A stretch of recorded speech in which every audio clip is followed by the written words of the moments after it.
We're starting the setting the scene presentations now, so I invite Yolanda to do the first presentation.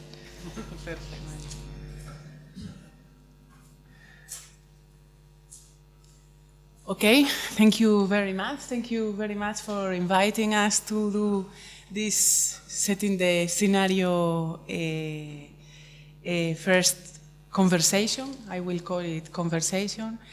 From ACUIPLUS, well, I don't know if many of you know ACUIPLUS, I guess no, especially those that come from Asia, some others maybe yes, maybe do. ACUIPLUS is a cluster, the cluster of aquaculture in Spain. We can say that we are a brand new cluster. We are only 4 years old. And well, now we are growing up, and I hope we will be like 20 years old or 50 years old when the time goes. ACUIPLUS is in the line of David. We believe that there is a better world.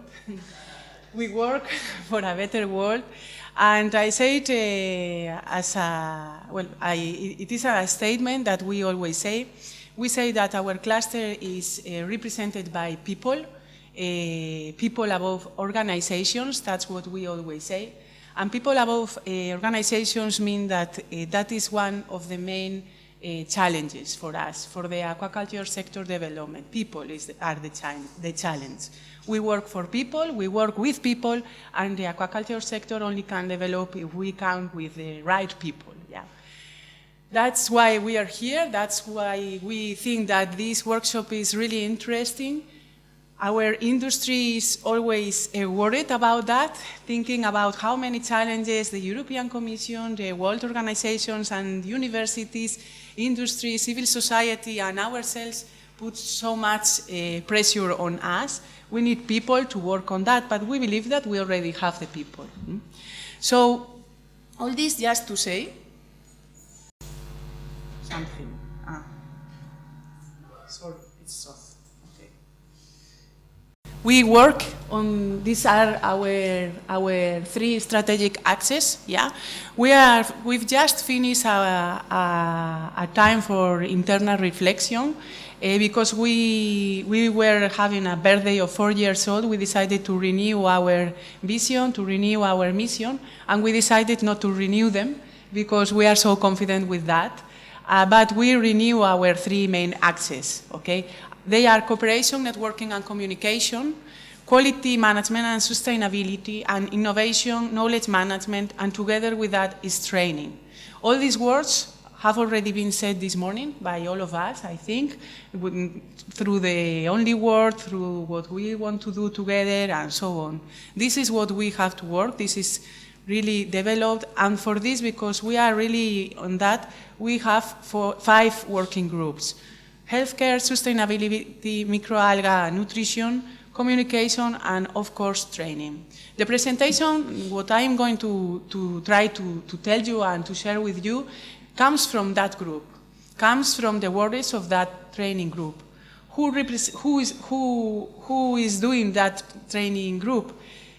The group is made by representatives from industry, from different sectors, from the sector of nutrition, from the sector of the health, also from the sector of IT, and from the sector of consultancy. But also is represented by research and education institutions and some other people that are aware with this.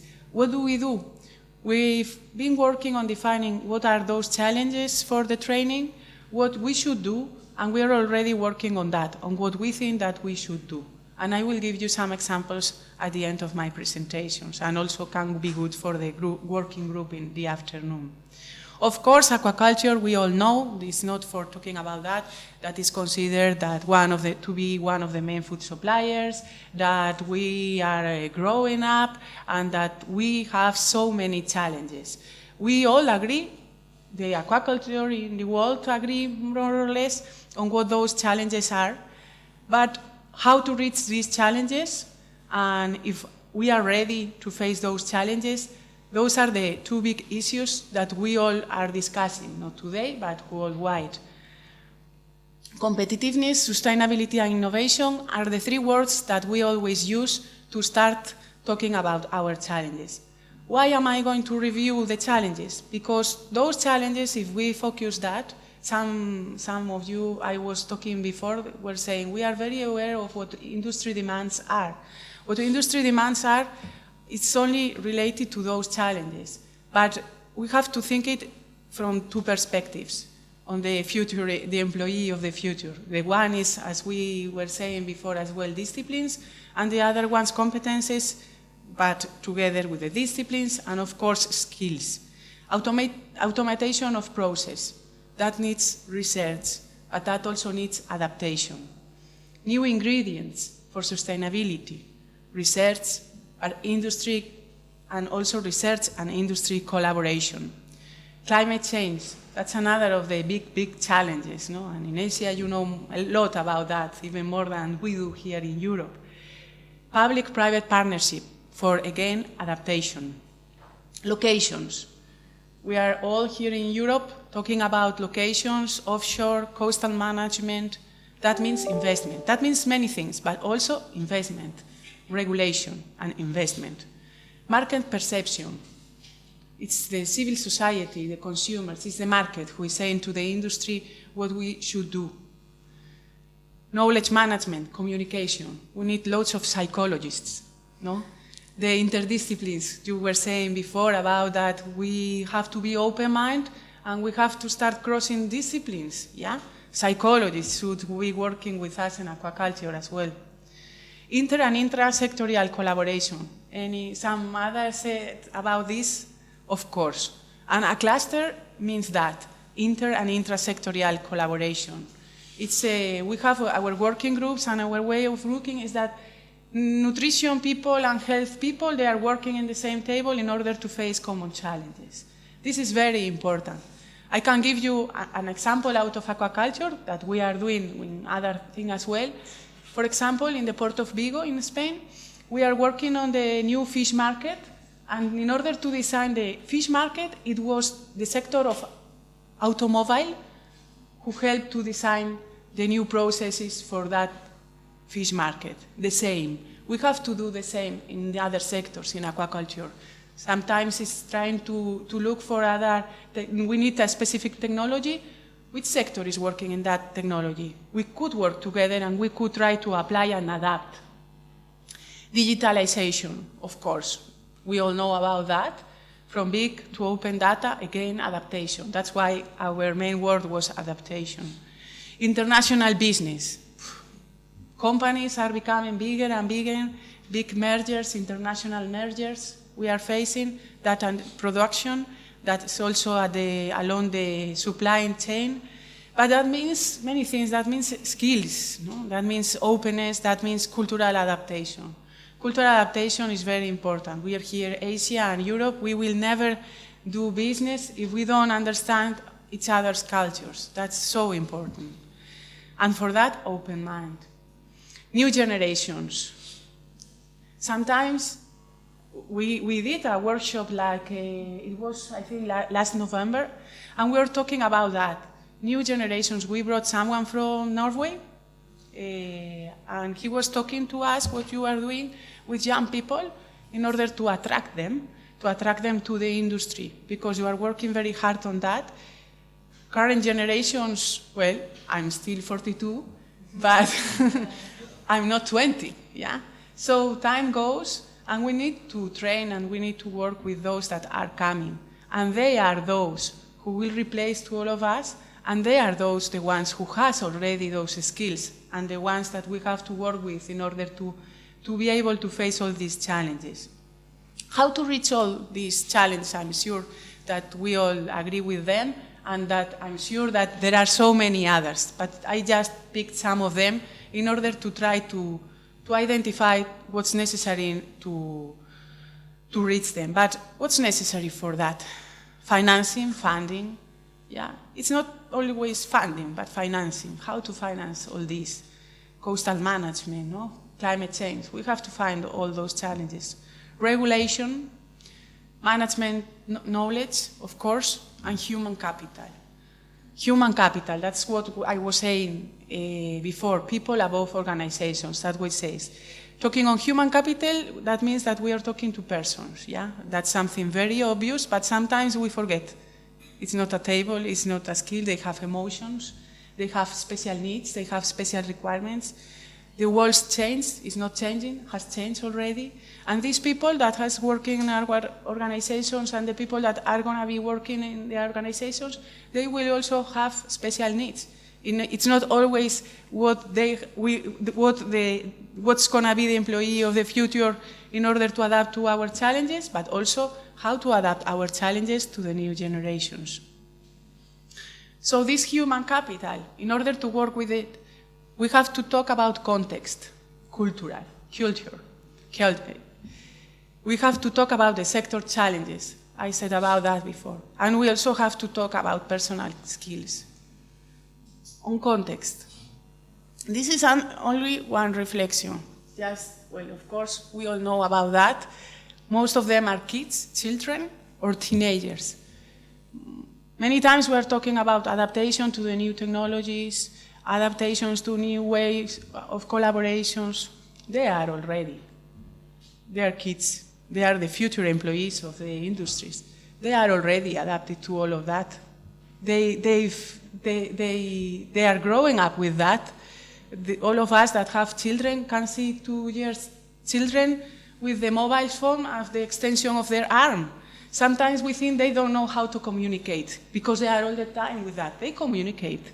It's only a different way to do so.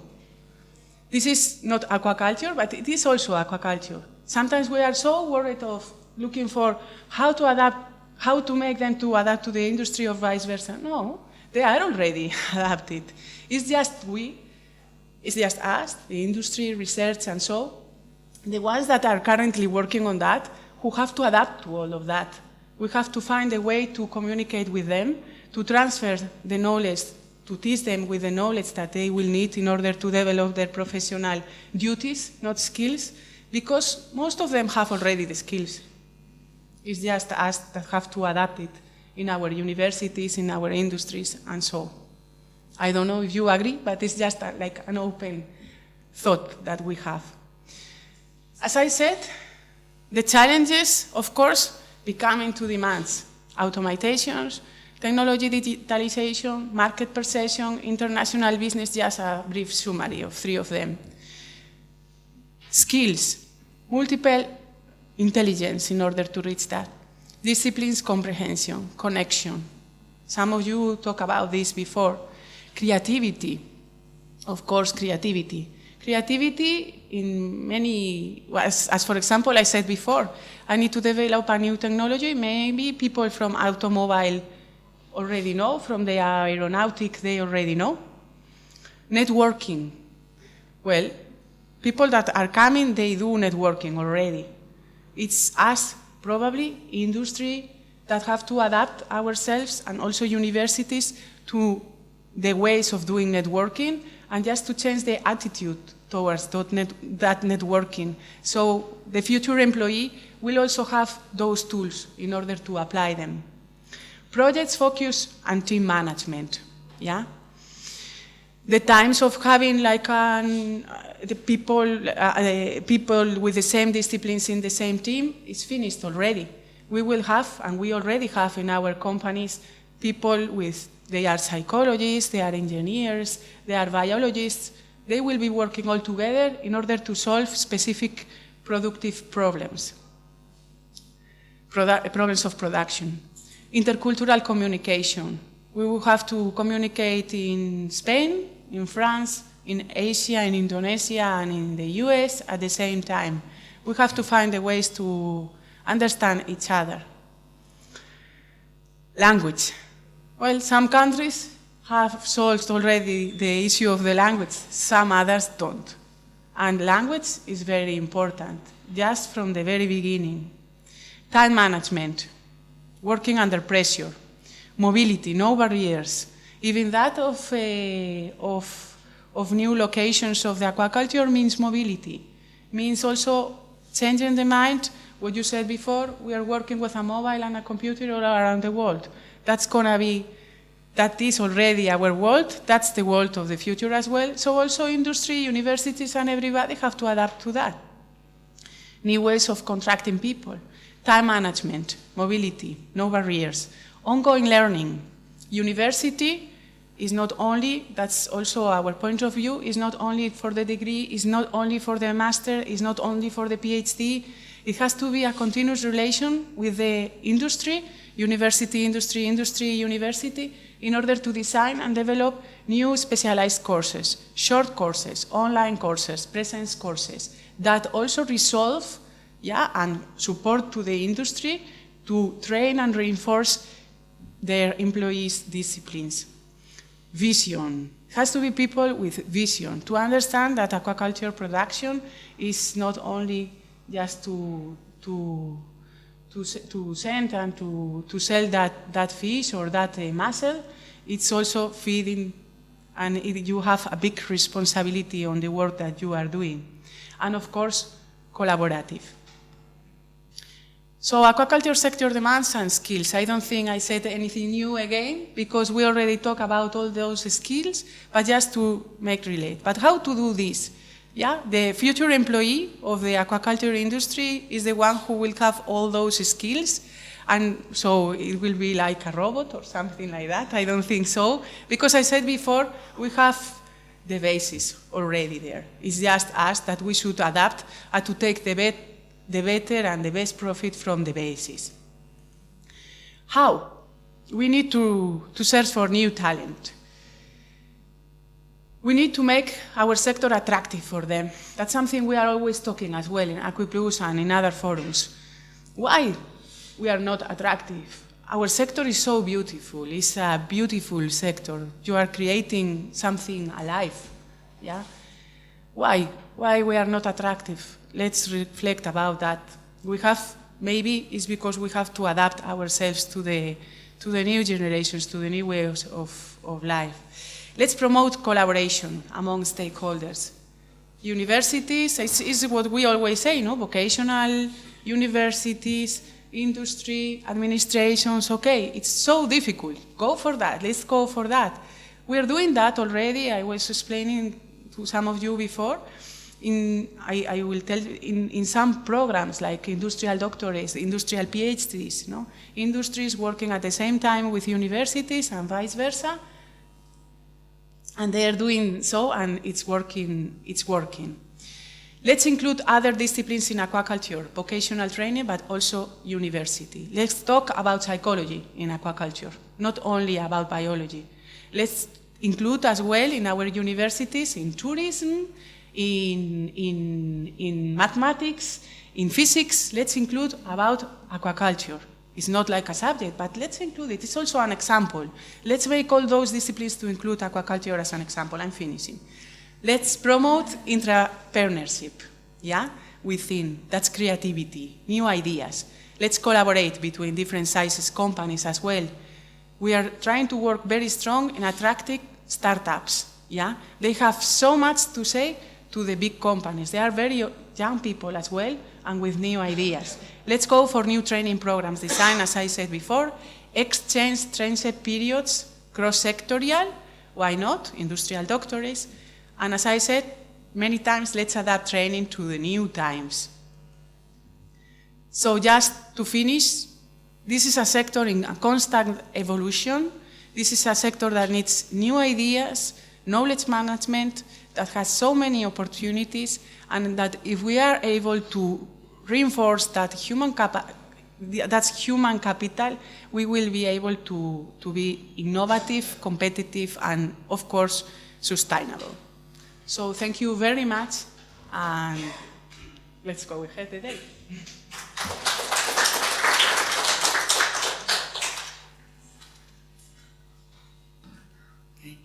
Thanks a lot, Yolanda. I suggest, because we're running a little bit over time, if there's any questions, we will have one more talk and then we'll have a coffee break so you can approach Yolanda directly. Then, so we go to the next talk, Nordiana. All right, hello again. My name is Diana. I'm from UMT Malaysia. So for today, I'm going to talk to you on the developing courses in response to aquaculture industry demand, and it's more on education principle in general. And we will see where at that stage where industry can come in and give inputs on how we can develop our course, in developing the students, so that it will fit the aquaculture industry. So in general, just a background, in my university, University Malaysia Terengganu, we have about 7 programs related to aquaculture and fisheries, with 5 of those is a coursework basis, where students go to classes. So that is important, because I think my presentation today is more tailored in producing diploma students and degree students, not the research basis one. Alright, so in essence, I will talk about development, how we develop the program in my experience. Then orchestrations, it means the running program, so the running program of aquaculture in UMT. And the third one is the enhancement, so what we can do outside the study scheme to enhance the aquaculture students. Alright, so we start with development of new program. So basically, when we want to start a new program in Malaysia or in UMT in specific, it has to come with a cultivation of the idea. And usually that is either one, come with a group of lecturers or group of academia or experts that want to pursue with a new program, or it can also be a top-down approach. We have something from admin saying that we need to create this new program. And from that, we have to be basis. We have an ISO, it's a standard for teaching and learning. And we will first go to industry, approach the industry with the proposed study scheme, go through the University Curriculum Committee, Senate, University Senate, and at the end is the MQA, which is a Malaysia Qualifications Agency. So it has to be registered and what's not. So when we move to the industry, when we approach the industry, we basically do 2 things. Once we appoint them, the university appoint the industry as the board of advisor, along with experts from academia and government agency. So this can be either locals or international. And for government agency, someone who related to the field. Appointed by university based on our suggestions, and they will first review the study scheme. We're going to give the study scheme and also the synopsis. It's not necessarily details with the PO, PLO, the one that I will discuss later on, but a study scheme in general. Does this fit the industry demand now? Is it okay from academic perspective? And for government agency, whether it will fit the policy of the country, if it's needed. And the second one, we'll also do the market survey. So the market survey mainly will go to the industry. It can also go to the government agency. And in this, we're going to select the officer or someone in managerial position. So when they review our study scheme and also the synopsis of the program, they will give us comment on the study scheme, the relevance of the subjects, whether it is enough or whether you have to add more subjects related to the industry demands, and duration of study, and of course the most important thing is if we produce this type of graduates based on this study scheme, how much we will pay them. I think that is very important. Alright, for example, when we are developing Master Science Aquaculture Nutrition by coursework in 2017, one of the industry input is to include research skills. So they want the student to be able to do some research background rather than just a directly coursework program. Okay, that is some of the example that I could give on the industry involvement on developing a new program. So other than developing new program, we go to orchestration, means the running program right now, the one we are running right now. So when we want to improve the program, you have to do some monitoring and evaluations. So okay, we have produced aquaculture graduates for now about 10 years, more than 10 years. Tracking, where are they now? How much have they contribute to the industry? And that is very important. And the review scope, actually, we can be done on 3 aspects. First on the learning and teaching, facilities support, and so traceability, just like I said before. So in my university, for aquaculture program, bachelor degree, we have done some internal review, external and internal. Where for external review, we done it in 2012, where we appoint Professor Roshada from USM. And in 2015, we actually have Patrick here come to Malaysia. Come to Malaysia and review our program. So that is very helpful let me give an example. So after each external review, we do an internal review, a massive one between the staff member of the faculty and see, okay, this is what the academia say, the experts say. What can we done to improve? So we have moved, the program, the study stream, I think, have been changed few times. No, I came back from my study PhD in 2011. Along these 7 years, I think we have changed the study scheme few times just to fit with the industry, to fit with what, catching up, rather than what happened 10 years ago. So for example, I give you, so from before this, aquaculture have been really closely related with agricultural. So if you have agricultural, aquaculture is subsection of it. So we want to remove it now. So we remove the agriculture technology subject and we only focus on aquaculture related subject, integrated aquaculture, biotechnology in aquaculture and things like that. And for Patrick, the things that Patrick mentioned that we still remember is the number of the students. You cannot teach skills when you have 100 in one class. How do we do that? How do we approach that? Certainly in Malaysia, especially, let me take it back, in my university, right? Not to be generalized, that I cannot say to the people who take the student, the registrar, okay, we only want 10 students this year. Stop. No. Students come by hundreds. At one point, I think for aquaculture graduates, we have 120 students in one batch. You times that by 3, you have 360 aquaculture graduates. And that is a lot, not only to teach, and also for the industry to support them. Do we have enough job out there? Things like that have to be considered. So taking Patrick's point there, we actually split the number of students to the group. So rather than have 100 students in one class, say I'm teaching aquaculture nutrition, we divide them to 4 groups. So in one group, we only have 25 students. So these 25 students, we can cater their lab skills, we can look into their ability to write proper assignments even. So when we have 4 groups, we have 4 lecturers catering each group. So it reduces the weight to the lecturer, but we give more to the students. That is something that we do, in improving our program.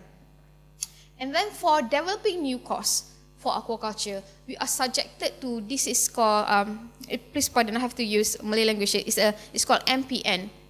It's a board, it's a subsections of subject that need to be used, So under the MPN is we have to have core university subject, we have to have core program subject, and then we have an elective subject.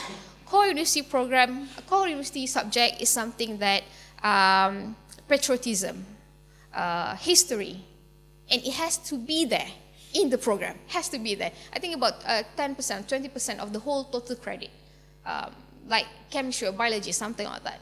Then we have the core program, that's the health come from, the nutrition, the technology, the engineering, the breeding, that's the core program. And then we have the elective subject.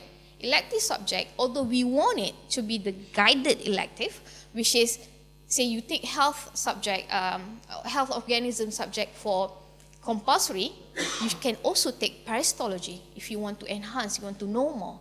But with elective subject, it is okay if my student want to take aquaculture nutrition and doesn't want to take advanced subject as an elective, they just want to go to music, or they want to learn Korean, or they want to learn how to play guitar. We cannot control the elective subject. Elective subject is for students, how they want to tailor their study schemes, So that is something that can be improved as well. So when we are developing new course, we have to make sure the credit hour doesn't exceed the core program, it's still catered to the core university, and also the elective. So we come with the lecturers, we build the syllabus, the faculty approve it, it's the academic committee for AC, university AC, and then we go to Senate and Senate approve it. That is for new courses. So how about if we want to improve an existing course? So to improve an existing course, we can change it and amend the syllabus as long as it is less than 30%, it doesn't need Senate approval. So this is where we play a little bit tricky. It's less than 30%. All right, so you change less than 30% this year, let's change again less than 30% next year, So you kind of play around the rules. So for example, here in my subject, that we have students that have been focusing on knowledge, critical thinking, and psychomotor. This is for my diploma students. And we thought that, yes, true, but we also need the students to know communicate, how to communicate. And bear with me that with diploma students, they just graduated high school. They are 18 years old when they enter university, and their communication skill is not that good. So we want to embed them again, so we change. We include communication as part of our program learning outcomes, the PLO. So this is the improvements of CLO for fish nutrition for diploma level. Right?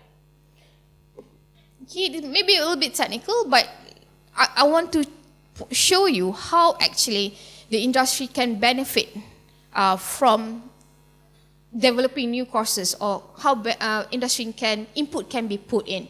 So the program learning outcomes, there's 9 program learning outcomes that we use in our university. This 9 includes the knowledge, psychomotor, critical thinking, communication, social and responsibility, lifelong learning, that is information management, managerial and entrepreneurship, professionalism, and leadership. Okay. It seems a lot, but how actually these are used in developing our students?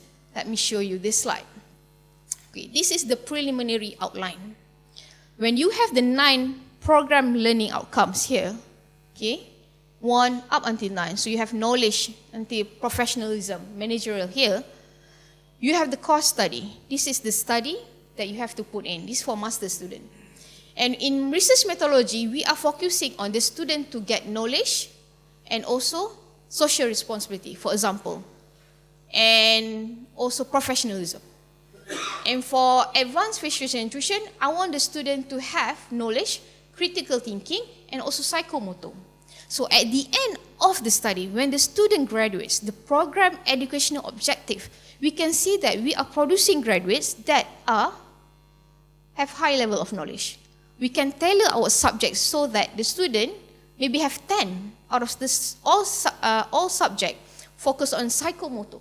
So we have 10 psychomotor here. So actually the industry can see the graduates focus on which part. So this is where the program learning outcomes really play roles and very important. So for this one, we tailored it to be an average of all. We're focusing on knowledge and also managerial professionalism at the end. Okay. So this is what outcome-based education is. So how can we merge the outcome-based education and also with input from industry? First, we look at the program learning outcomes that I have just explained just now. So if the industry wants the student to have more psychomotor, more technical skill, where should we embed in the subject? Which subject is suitable to be embedded? That is program learning outcomes. And then we come with the course learning outcomes. So for course learning outcomes, there are 3 domains that you have to cater. First is the knowledge, then we have the cognitive part, and then you have the psychomotor part, and also the affective. Affective is the ability to appreciate the feeling part of the study. So for course learning outcomes, we have to tailor so the students, are they able, for example, for critical thinking, are they only able to receive, or can they analyze, or can they come out with their own suggestion? That is the level that you want to see. So when give industry input like this, I really like what Yolanda said just now. All this generic skill, it seems generic, but it's very important, all can be catered and can come out under course learning outcome, the CLO. So each subject have to have their own CLO in order for us to produce graduates that have all the criteria we needed in program educational objective. So in essence, what I'm saying is, program educational objective is the big picture. We cater them with the CLO. In the CLO, we put them with the program learning outcomes. That is the graduates that we will produce. So where do we put our criteria? This is how we should develop our program. Okay. After developing our programs, the running program, of course, you're going to have your assessment, evaluations, the exam. The thing is with students nowadays, I graduated from degree maybe about 15 years ago, in 2005, that's so long, all right? In 2005, that's my first degree, and we don't have this. I know that I get a number of CGPA, that is very secret, I'm not going to tell you that. So a number of CGPA, And that is what I know. But now with the assessment that we do based on the program learning outcomes, if we do the assessment correctly, based on what we want them to achieve, I can actually know, all right, in this year, 2018, the students that I produce have high level of knowledge. Why? Because when we plot the marks of the ICGPA, integrated cumulative grade point, we can see that we are producing graduates are high in ICGPA. However, most of them are very bad at doing businesses. You know, in one subject businesses, most of them cannot sell things. You know, they lost money. So we can know that it's entrepreneurship. There's two choices here. One, we can release this to the industry. But of course, the pro and cons. The cons is, not the kind of thing that I want. You know, people can be choosy. But the pro is, this is how we can improve our students. The plot can be used to improve our students. We don't have to release it by individual student. You know, so you know that the students know their strength. But this can be used to improvise in the next sections. Okay, in the next 2019, we have students that are very poor in entrepreneurship but good in ethics and value. How can we modify our study, modify our study scheme, develop our course improvement in order for us to produce, either we want a well-rounded students or we want students that only particular on certain skills only. That is up to us. And I think that is the functions of the university at higher education level, to produce the students not only are good for the industry, but are good for themselves and are good for country in general. Because we don't want students that are very specified in one thing, you know, like very high entrepreneurship, very high in, very money oriented, but have problems with ethics and value. That is not the kind of people that we want to produce at university level. So this is just examples of the type of students that we can produce, the emphasis. All right, so I go to enhancements. Am I going too fast? I hope I'm not going too fast. No, right? Okay.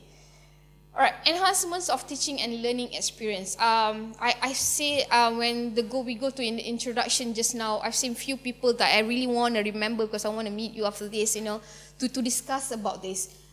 We should no longer confine student in class.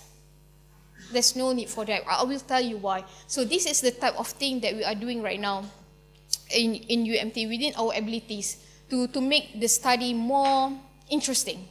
To make the study more interesting to the student, because we believe that if we make the study interesting to the student, it is easy for them to accept the theory. If they understand the theory well, they won't have a problem to apply it. So if you don't get the concept, the physiology behind it, it's going to be hard for them. So the first, we do we have Dr. Emilia here, do some giving a bacteria profile picture.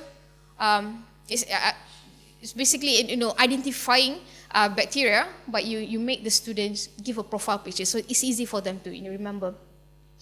I did a massive online open course, you can find it in YouTube, on how students can learn about nutrition of ornamental fish.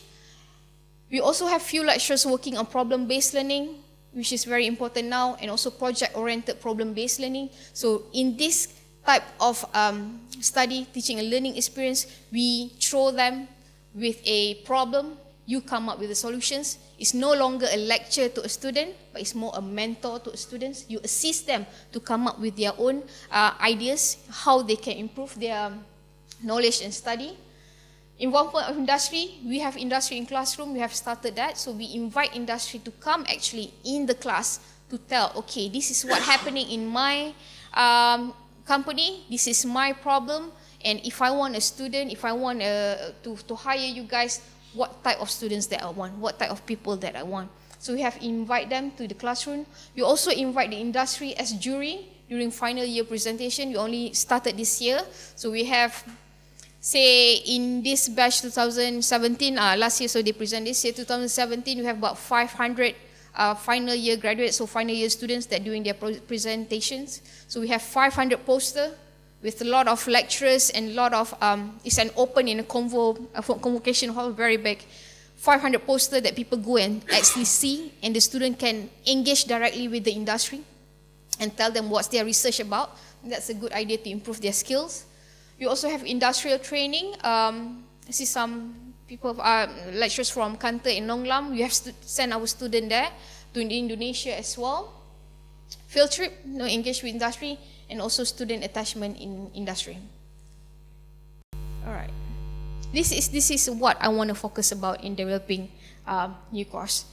I'm not sure if you are familiar with the term, but we are dealing with the Gen Z now.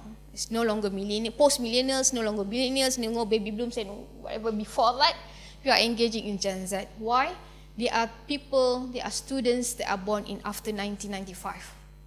So right now, they are in university. Right now, they are in high school. They are ready to be in our uni. And how can we shape them for the future? Like Yolanda said, in 10 years, 20 years, it's no longer about us.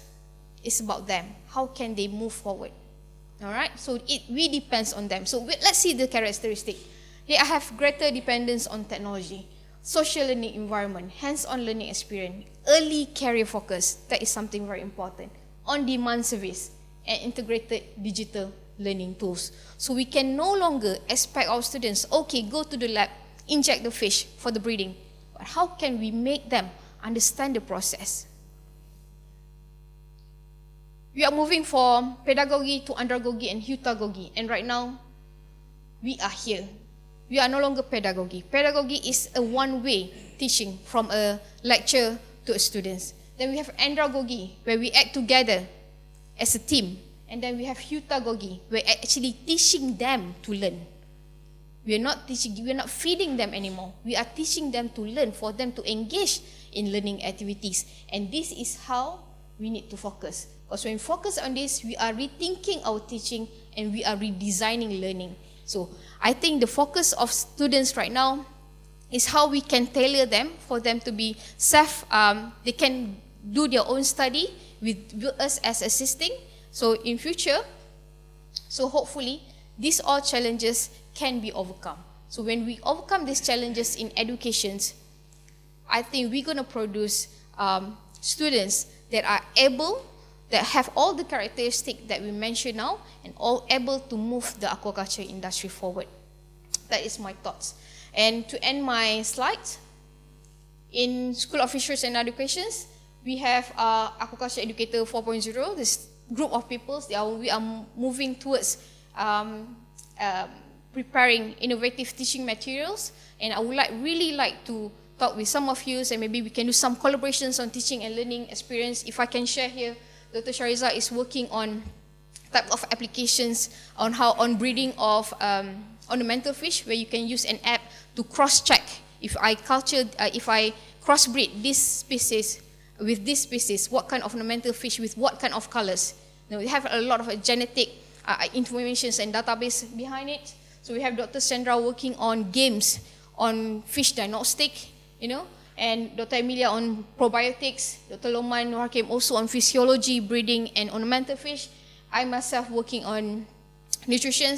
I'm thinking of more on creating a database or a board game sort of, for students to understand if you use this kind of materials in aquaculture nutrition, what is the cost, how much you will projections of the cost, how much you will produce, and things like that. So I think if in teaching and learning, we move towards the 4.0, we are preparing our students to be more equipped in bringing the aquaculture industry forward. I think that's all. Thank you.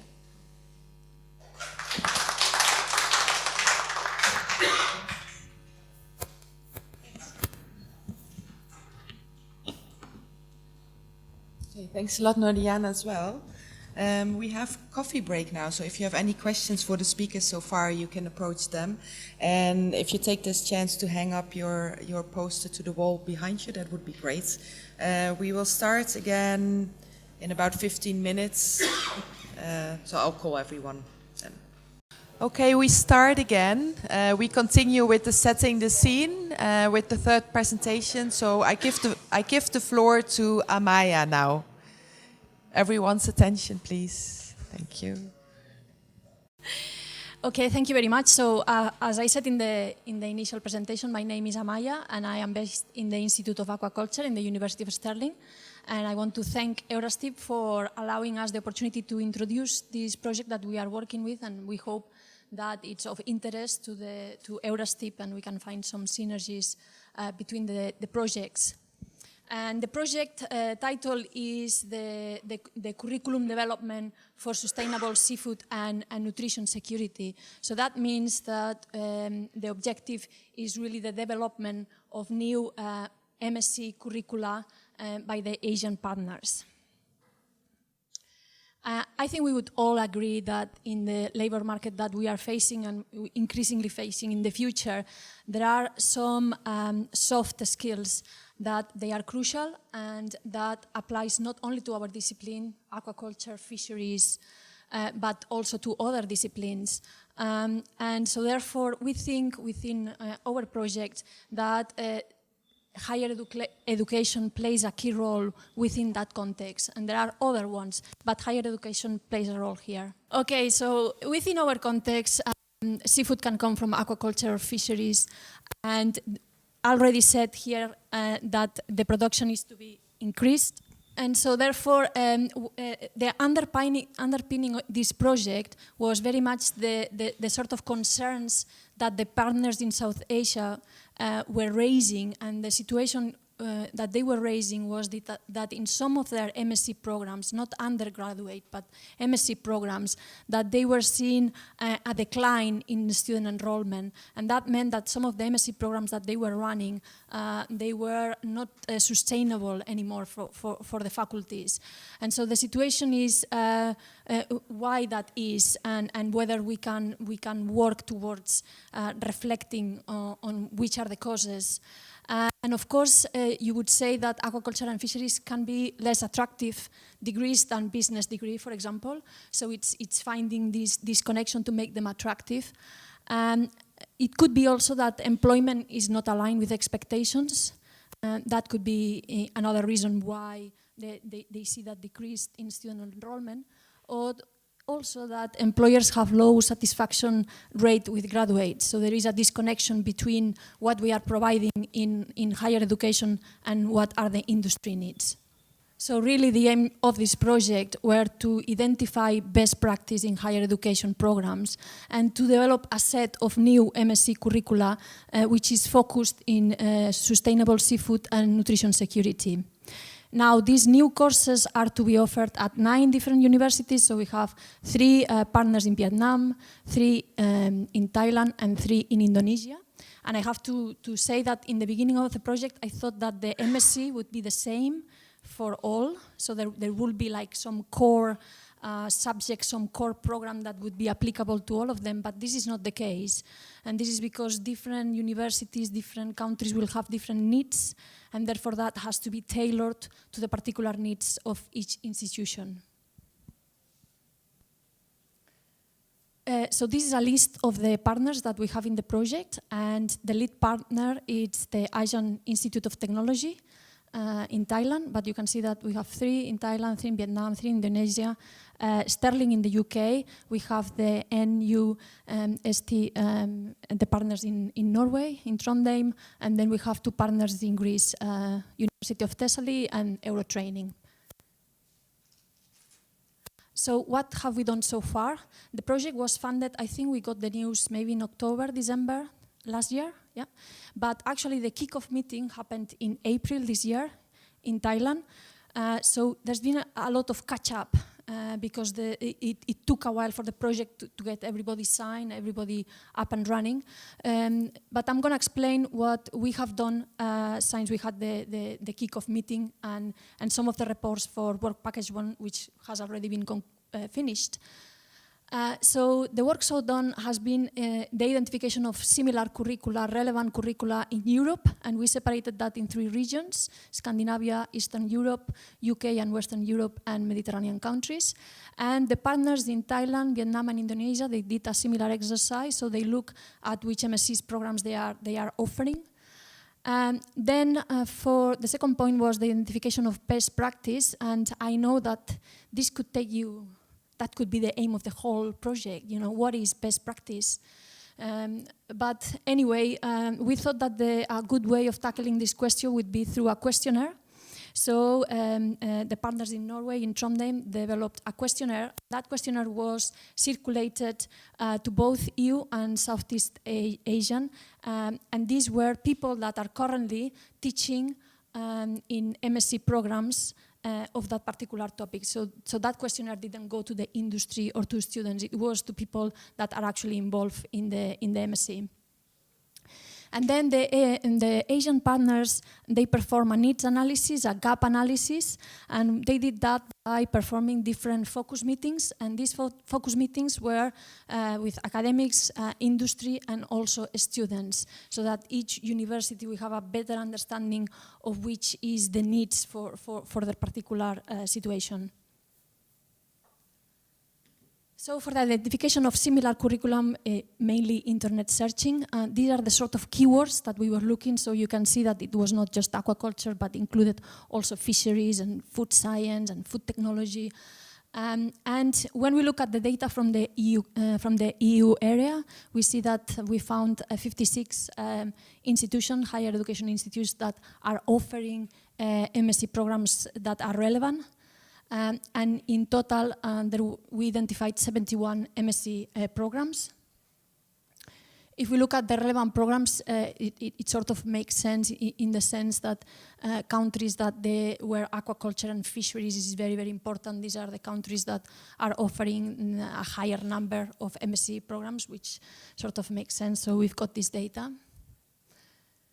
And when we look at the topics of these MSc courses, we see that aquaculture was the most dominant topic, followed by aquatic biology and fisheries.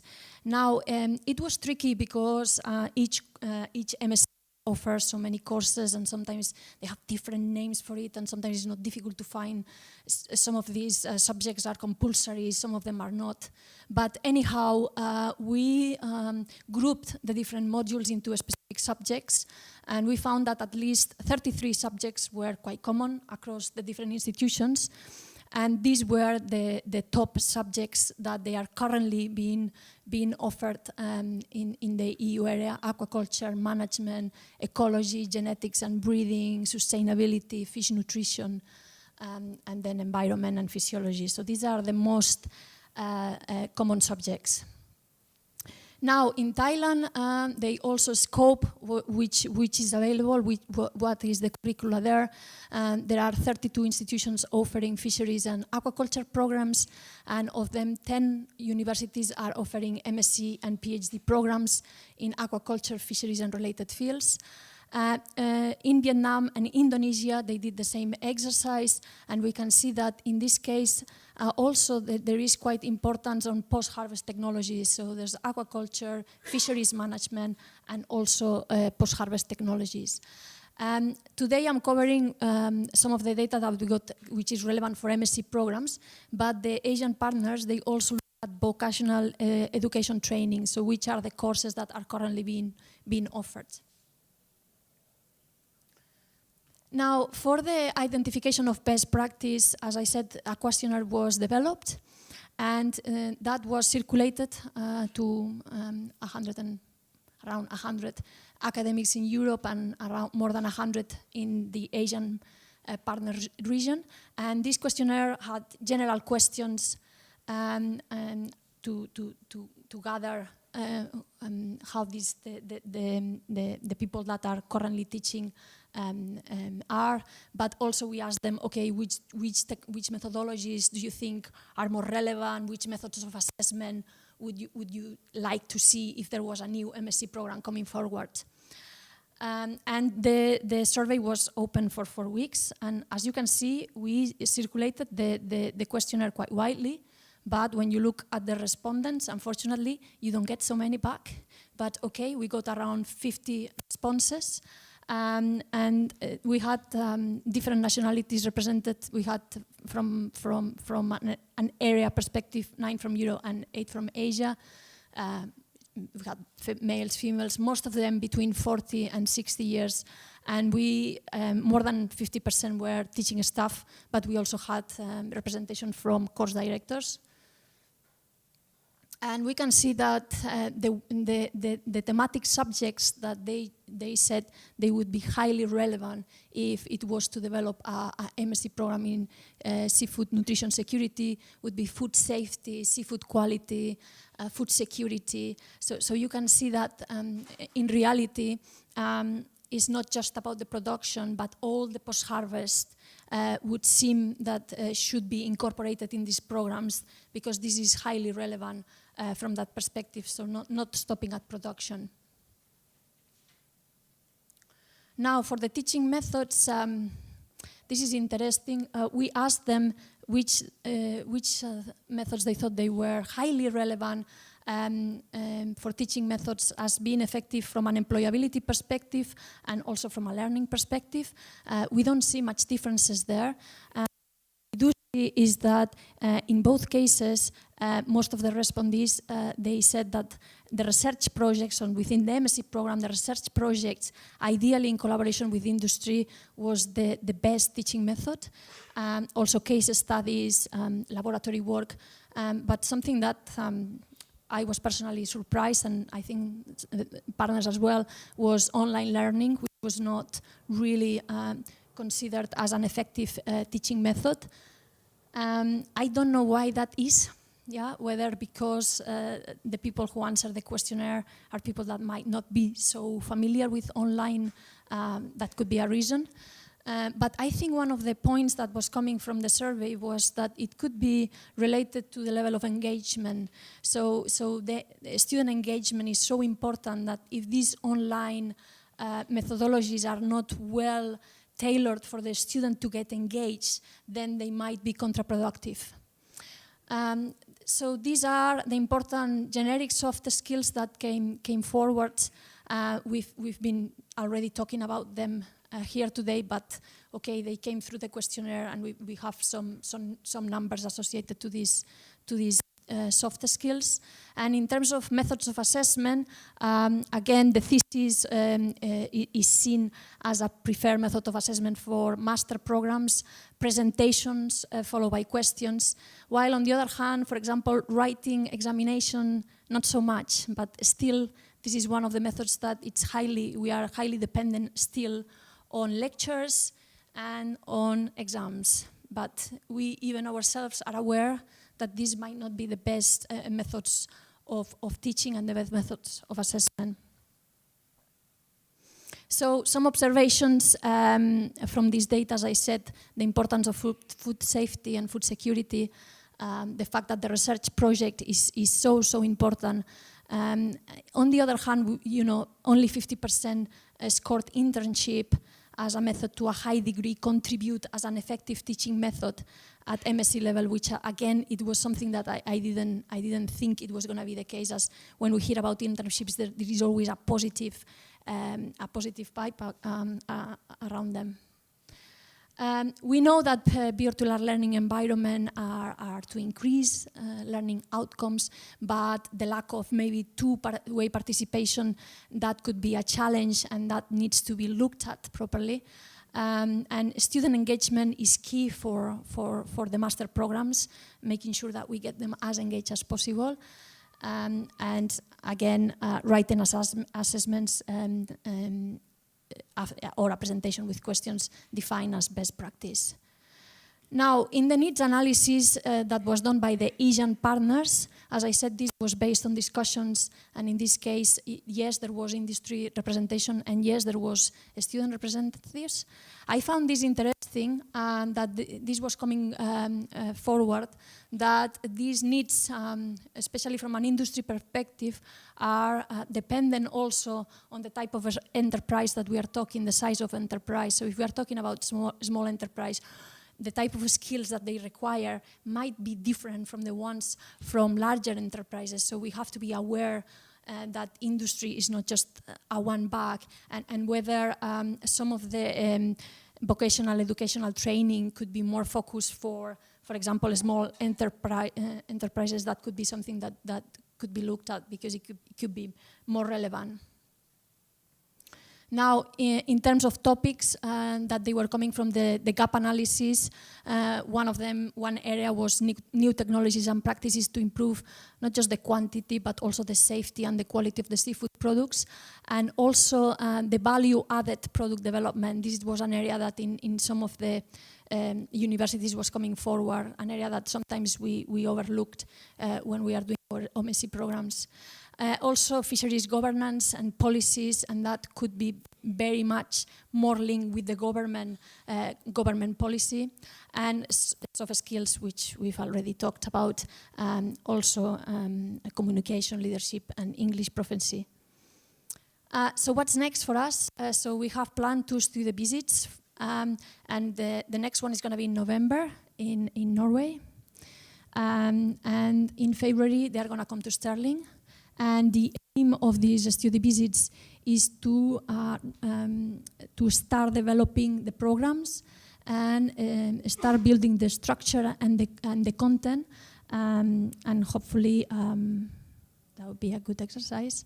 And Stirling will be leading this part of the project, but Work Package 1 was led by the partners in Norway. Thank you very much.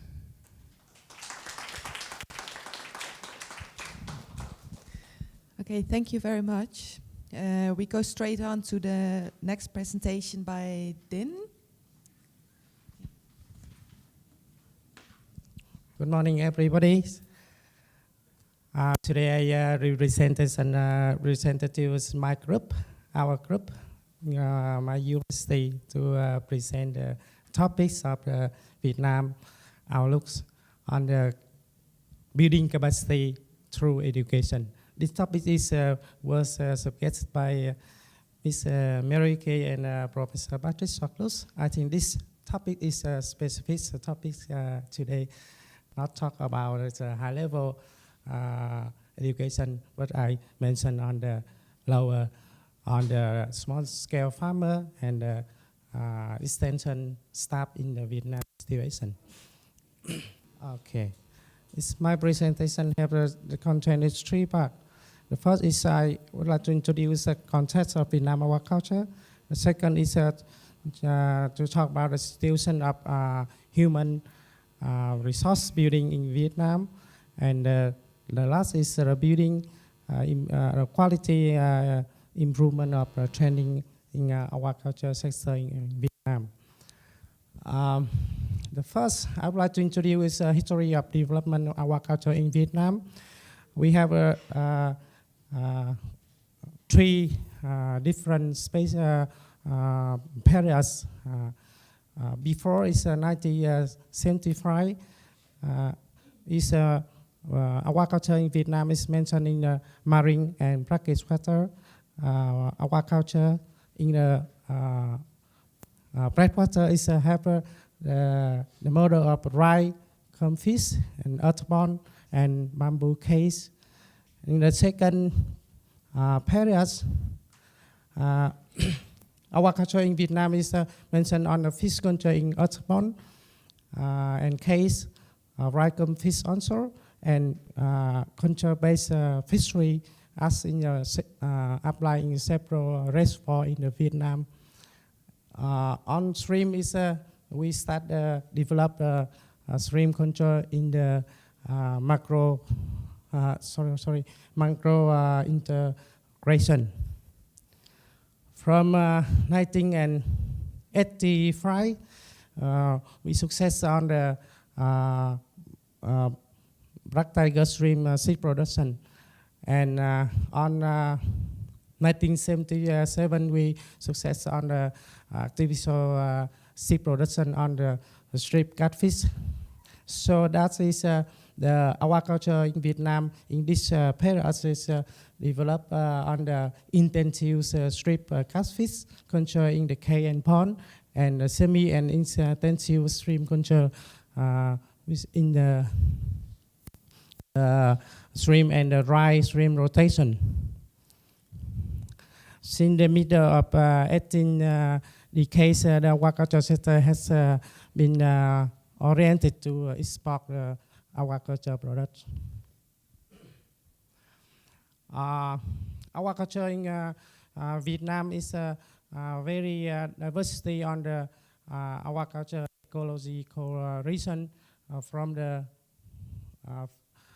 north to south of Vietnam have eight different ecological region. You see in the map here is we have eight ecological region. But is I would like to mention on the Mekong River Delta region is the center of the aquaculture production in Vietnam. In Mekong River Delta have a total is 13 provinces with the focus on the rice and aquaculture production. On farm species, we have applied the fish on many carp species and indigenous species in Vietnam and some other exotic species. On rotation is have a giant freshwater prawn and tiger shrimp and wild shrimp and lobster also and crab with muscat. Mollusks, we have many different kind of mollusks, and seaweed is we have a huge potential for seaweed in the future, but is now is a little bit applied to develop seaweed now. For farming system in freshwater aquaculture, we have many model on the fish, poly and monoculture farm in the earthborn and case and Zen freshwater, Zen spawn farming in earthborn and net span. In practical aquaculture, we have many model on farming here and marine fish aquaculture and lobster farming in case.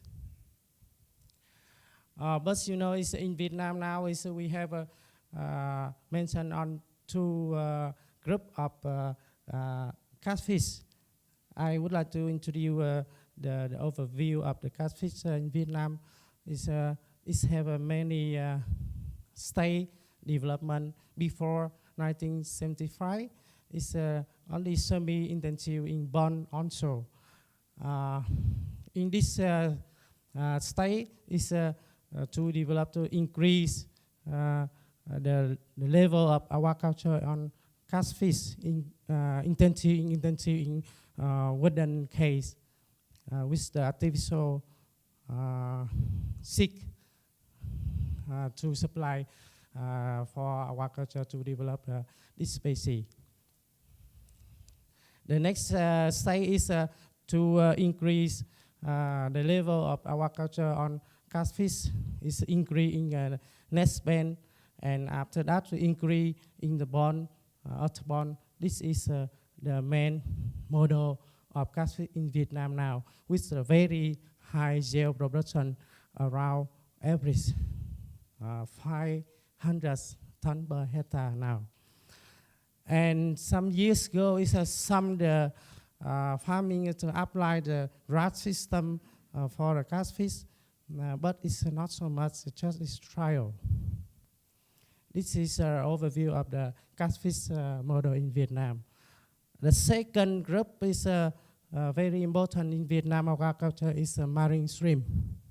Marine shrimp in Vietnam is have the same several space to development before 1975. It's just only shrimp mangrove forest.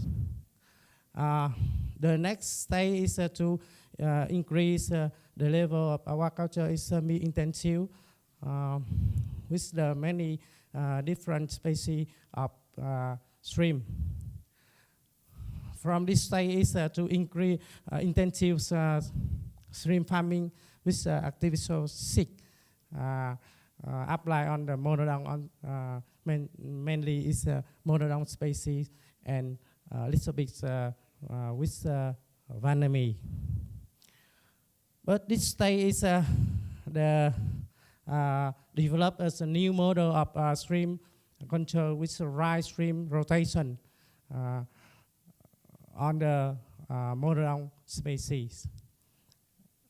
And now is our culture on stream farming in Vietnam is to increase with indoor super intensive and very high yield production, with the activity 6 focus on the vanami.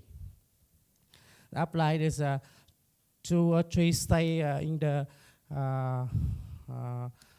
process our culture, and applies high-tech technology is, for example, is biologs, applied probiotics and aeration also. I would like to talk about the stakeholder relationship in the aquaculture, focus on the strip catfish. This is also is the output of EURASTiP project.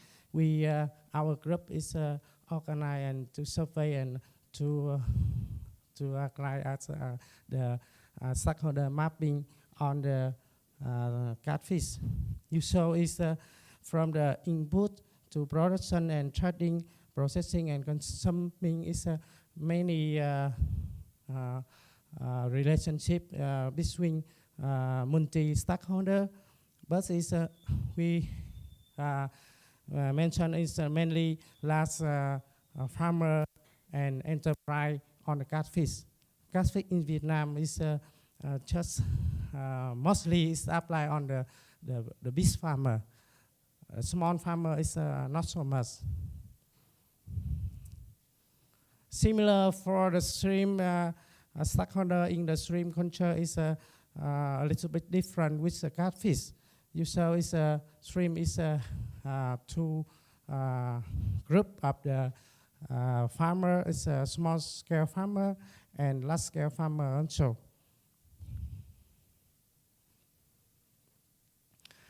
The second part is I would like to introduce the human resources building in Vietnam based on the education with degree training. We have 13 is a university to training degree of undergraduates and graduates. With diploma training is for job training on technician. We have 6 colleges and over 20 years provincial vocational school. For farmer training is on a technique and skill is just focus on the national extension center and provincial extension center. I show this a picture to mention on the employment. You saw is this pictures maybe is opposite the normalies. In Vietnam before is the triangle is opposite, and I think it's many developed countries also. But in Vietnam now is you see is the triangle is opposite. You see is in the university level is a lot is the biggest group. Most of the high school graduates go to the university now, and college degree is less than, and vocational school is a small amount compared with the university and college. After graduate, you saw it's mainly of student, especially it's distinction student. Is go to the big company and the foreign company. And the college degree is go to the large scale farmer and hatchery also. But this problem here is most amount of the vocational school level and a little bit from this group with not good expert is come to the provincial extension center. This is the problem. I will show in the next slide the reason.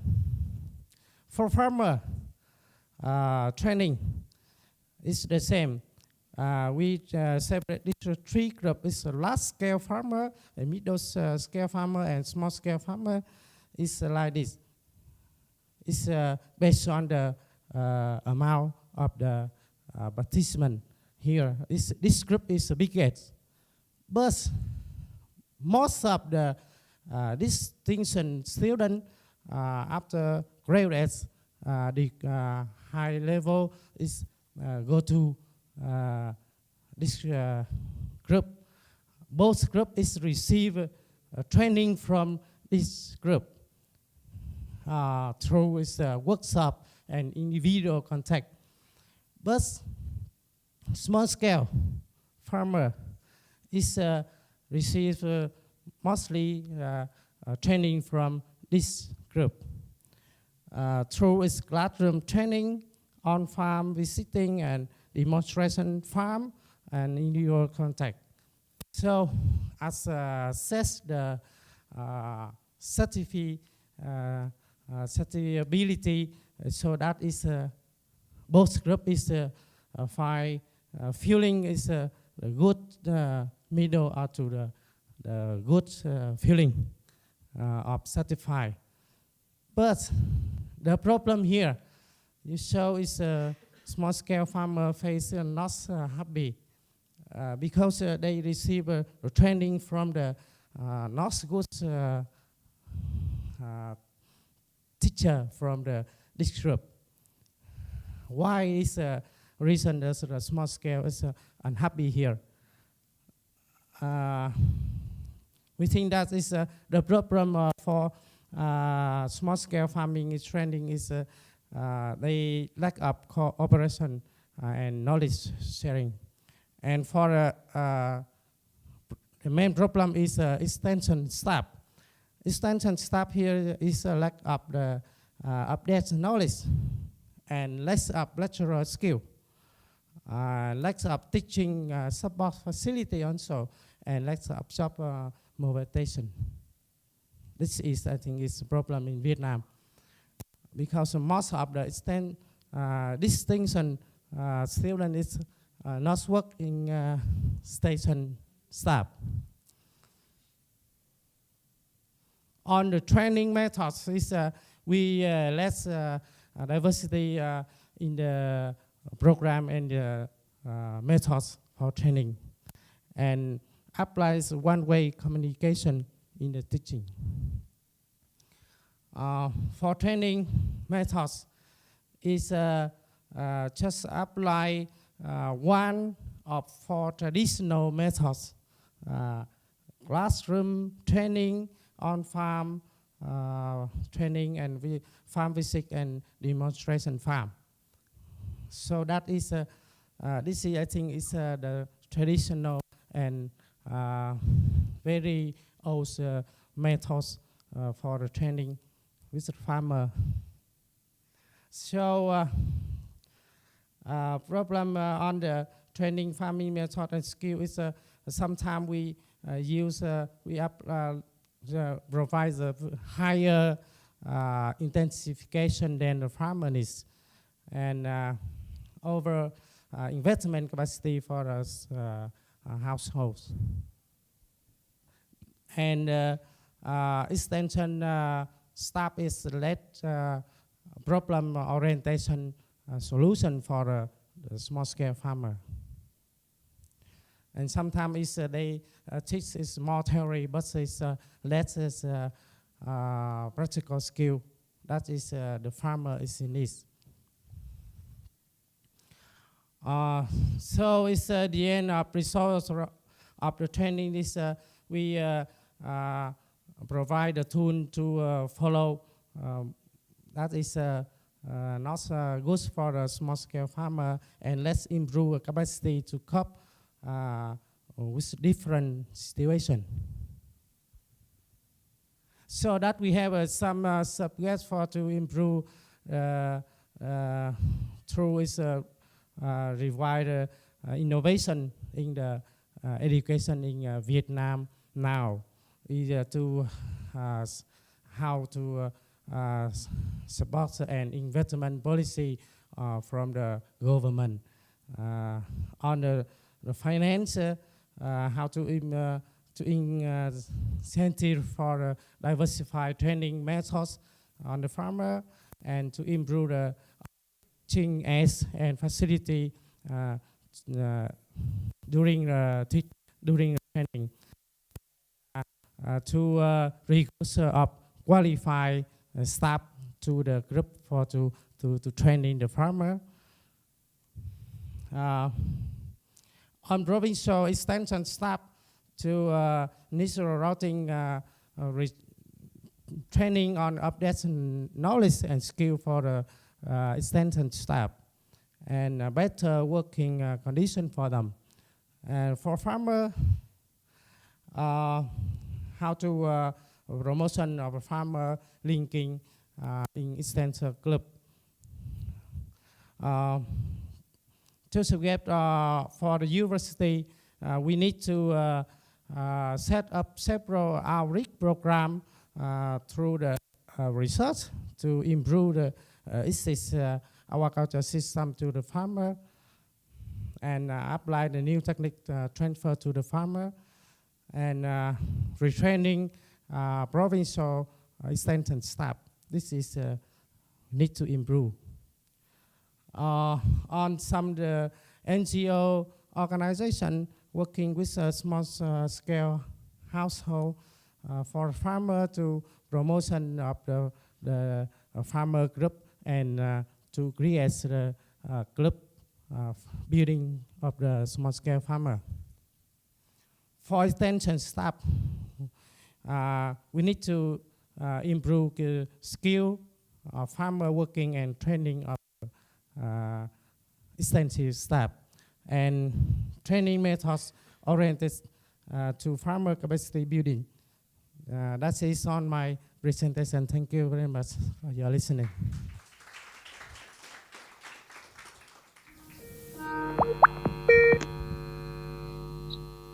Hello, Sarah. Saro. Hi, Marike. How are you? You're in the room now, so feel free to start when you're ready. Yeah, no problem. Okay, thank you.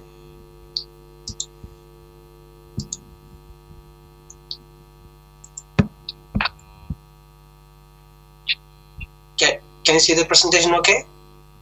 Yeah. Okay, okay. Hello to everyone. Thank you for letting me do this presentation. I'm sorry I couldn't attend the workshop in person due to work commitments. I couldn't travel.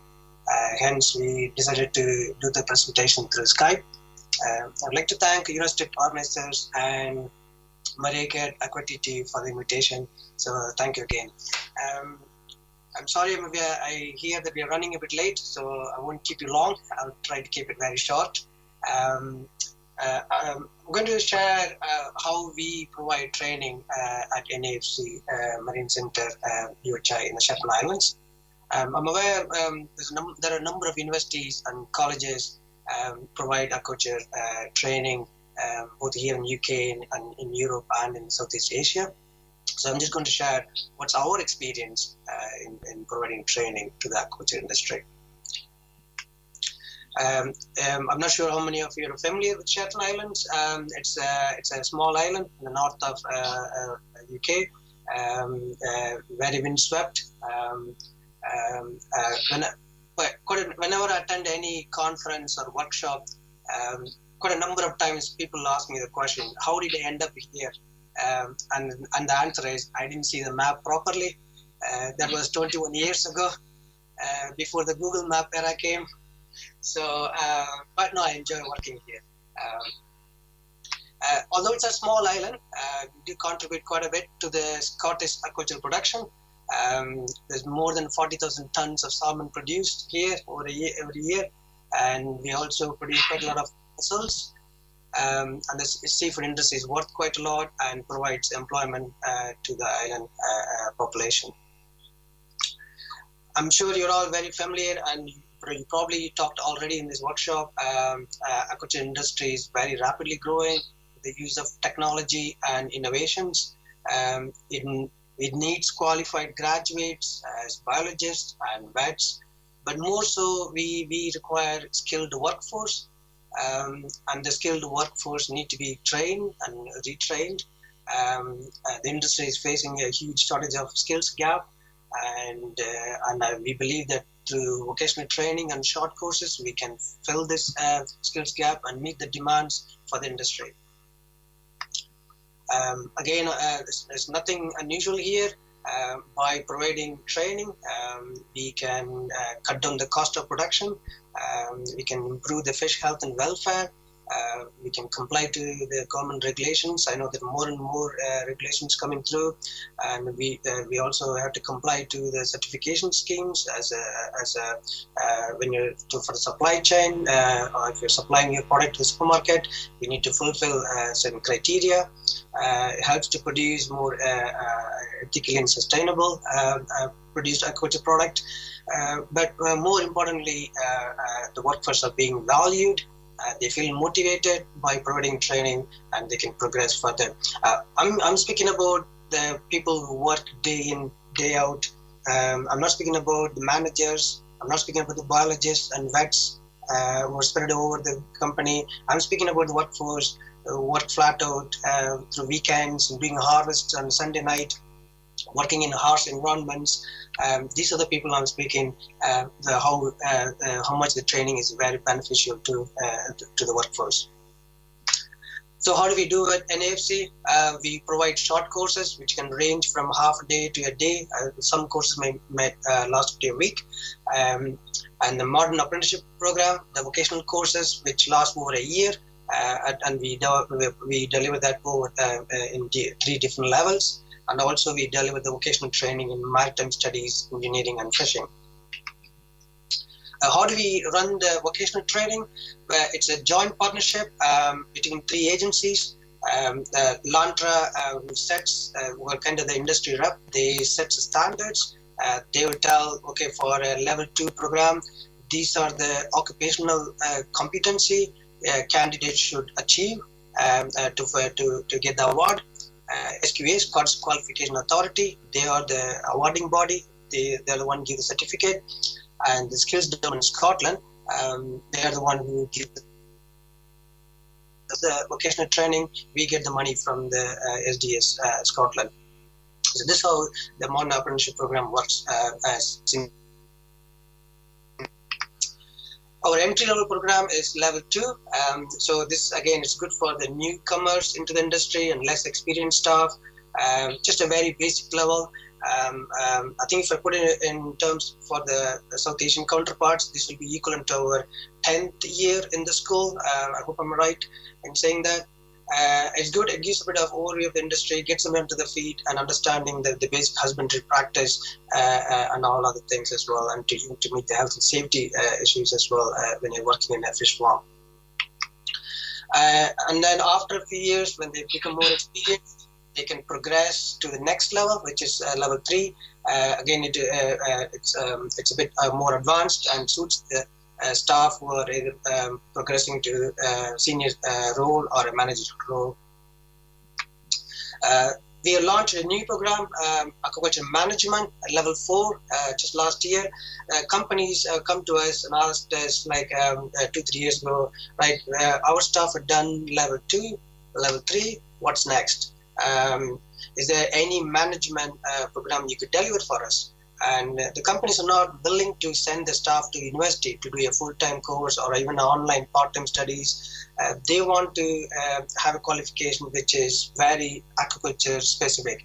So they came to us and it took a while. It's not me, my manager, Stuart Fitzmans. He launched this program in 2017. Took a while to get everything started. And since it's been a great success, quite a number of all the big fish farm companies operating in Scotland, they have enrolled their staff on this program now. This runs for over 2 years, and this is equivalent to a degree. We, on back of vocational training, we deliver a number of tailored short courses to the aquaculture industry. Like I said before, the workforce need to be trained and retrained because the industry practice changing rapidly. There's new health and safety regulations will be coming. The way we meet is through offering the tailored short courses. Quite a number of short courses actually we developed and delivered in direct response to the industry. So the companies would come and ask us, we want this training, do you develop and deliver it to us? And that's how we responded to the industry. We also delivered a few courses online. I started working with the Moodle e-learning platform in 2011. Just started off with the one course. There's no great demand. We had a peak and then kind of saturated. I'm very passionate about online learning. And since 2017, we started delivering our fish welfare and the containment course online. And again, it was a direct response to the company. A couple of companies approached us and asked us, look, our staff can't come to your college to attend the course, neither you could come to our site to deliver the course as we normally do for the face-to-face delivery. They're working in wellboats and they're working in night shifts. How can you deliver this training? Could you deliver the training online so they could do it in their own time? Great. So I used a different e-learning platform, our college, university one, Blackboard. And since launching the course in 2017, it's been a great success. Now we're able to reach out to international candidates. The companies in Norway put all their staff for the online course. And we have candidates from Canada and Spain, Portugal, Denmark. We're able to reach out to all the remote locations, both here, not just in Scotland, but outside Scotland. Again, just to reiterate that we work with the industry closely and we respond to them based on the needs.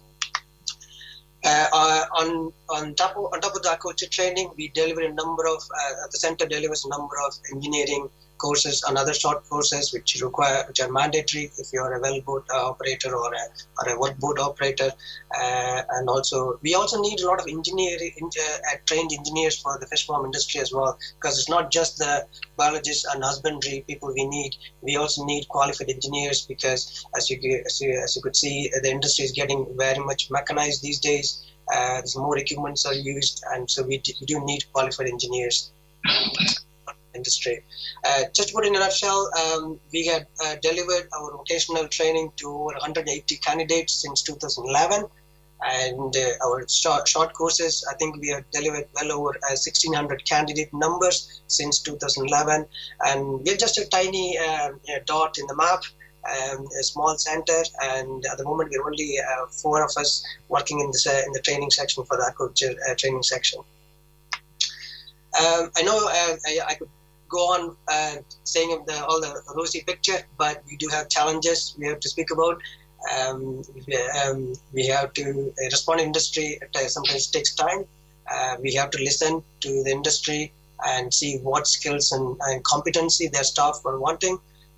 But also we have to respond in a timely fashion. If you say to the industry, oh yeah, okay, we'll develop the course in 6 months' time, we'll develop something and deliver next year.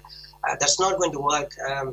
And even if it's R&D, if it's a research work, the industry is wanting to work, for example, a parasite, a research work, everything the industry wants is yesterday, not today, not tomorrow. So how we respond quickly, again, builds a relationship with the industry. Again, sometimes the courses we develop, sometimes we are very successful, one fit for all. We can reach out to a lot of other companies, but sometimes when we develop a course, it only suits one particular company, and then there's no demand for it from other companies. So as a training provider, we have to be prepared for it. We do have very limited funding from the Scottish Skills Development Scotland, and also we get lesser funding for the older age group. If you recruit youngsters, then we get more money, but the reality is the staff coming into industry or in the late 30s or late 20s, so we get less money.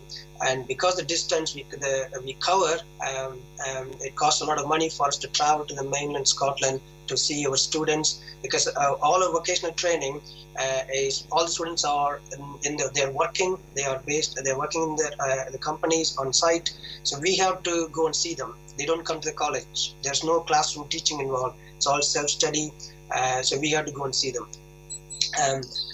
Again, so our staff resources are stretched.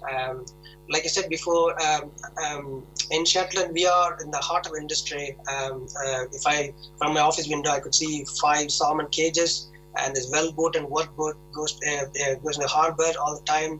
There's a processing plant half a kilometre from the college campus. There's a cleaner fish hatchery and R&D hatchery next door to us, and so we are surrounded by industry. So that also, the strength also becomes some sort of weakness. We get more demands from the industry. But the biggest challenge for us as a training provider is a rapid change in the industry practice. For example, the sea lice treatments cost a lot to the industry. Before, the industry was relying heavily on chemicals. Now they're using mechanical removal. And then now they're doing freshwater treatment. So the industry practice changing, even the feeding technology, now more and more they're using camera feeding. That becomes a standard now. So we have to keep up with the industry practice. So what we deliver, it's fit for purpose, and we're not delivering something which is well outdated. Again, when I develop e-learning course, I have to take account of what's the learner's experience is going to be. What kind of background they are, the learning background I'm going to be dealing with. It's very different when you deliver a master's degree course compared to when you deliver a very tailored course to a fish farmer. So we need to take account of how they're going to take this course. It also costs time and money for us when you work with the e-learning platforms and even acquiring a new software. And the courses we develop sometimes can reach saturation because there might be a short-term demand for certain courses, and there are certain courses which we have a continued demand for it. So again, we have to be prepared for it. As far as Scotland is concerned, most of you are aware that salmon is a very high-valued food export for Scotland and the UK. I think we're only second next to whiskey. It provides a lot of jobs, and the government has set targets up for 2020 and also for up to 2030. They want to support 18,000 jobs by 2030.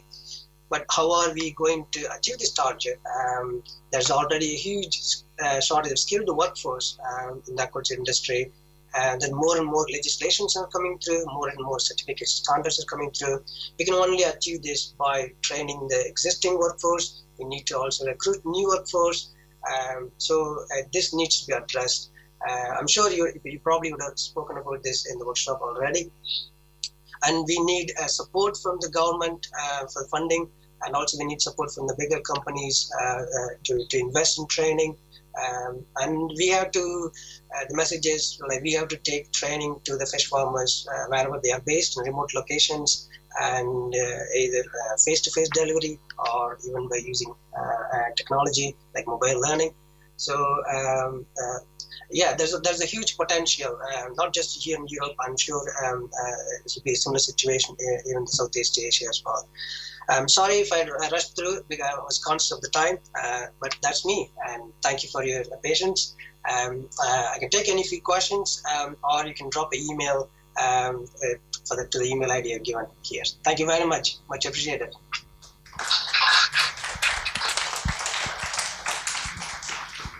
Thank you very much, Sarah. That was very relevant and very interesting.